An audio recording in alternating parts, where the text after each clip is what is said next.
बारीक करून घ्यायची नाहीये, पण साधारण थोडीशी कापून घ्यायची भाजी. हा कांदा छान भाजून घ्यायचा आहे आणि थोडंसं तेल पण याला जास्त लागतं या भाजीला.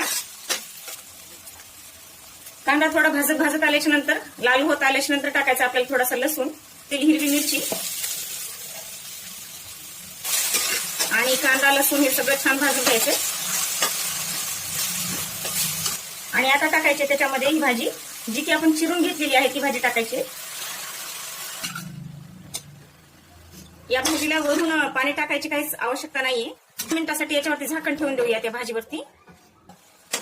तयार आहे आपली काटमाठाची भाजी, खायला एकदम छान.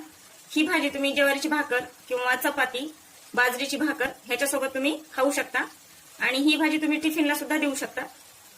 ही भाजी सुकी आहे, याच्यामध्ये कोणत्याही प्रकारचं पाणी वगैरे नाहीये.